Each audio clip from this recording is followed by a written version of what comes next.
He left his garment in her hand, and fled, and got him out. In contending with certain sins, there remains no mode of victory but by flight. The ancient naturalists rode much basilisks whose eyes fascinated their victims and rendered them easy victims. So the mere gaze of wickedness puts us in solemn danger. He who would be safe from acts of evil must haste away from occasions of it. A covenant must be made with our eyes not even to look upon the cause of temptation. For such sins only need a spark to begin with, and a blaze follows in an instant. Who would wantonly enter leper's prison and sleep amid its horrible corruption? He only who desires to be leprous himself would thus court contagion. If the mariner knew how to avoid a storm, he would do anything rather than run the risk of weathering it. Cautious pilots have no desire to try how near the quicksand they can sail, or how often they may touch a rock without springing a leak. Their aim is to keep as nearly as possible in the midst of a safe channel. This day I may be exposed to great peril. He let me have the serpent's wisdom to keep out of it and avoid it. The wings of a dove may be of more use to me today than the jaws of a lion. It is true I may be an apparent loser by declining evil company, but I had better leave my cloak than lose my character. It is not needful that I should be rich, but it is imperative upon me to be pure. No ties of friendship, no chains of beauty, no flashings of talent, no shafts of ridicule must turn me from the wise resolve to flee from sin.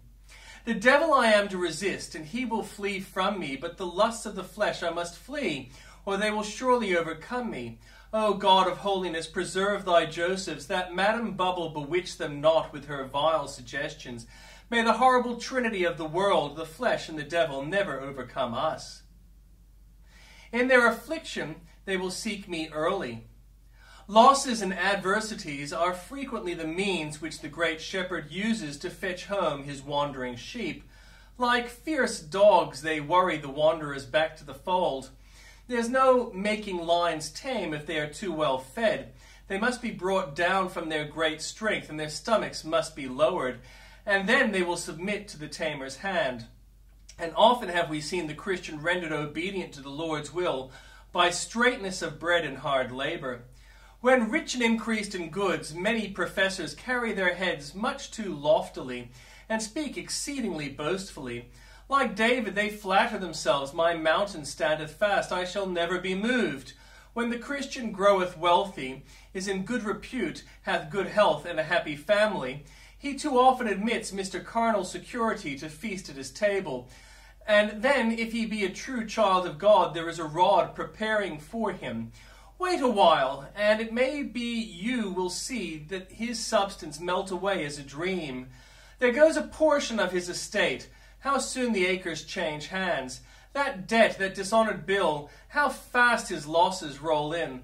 Where will they end? It is a blessed sign of divine life if, when these embarrassments occur, one after another, he begins to be distressed about his backslidings, and betakes himself to his God. Blessed are the waves that wash the mariner upon the rock of salvation. Losses in business are often sanctified to our soul's enriching.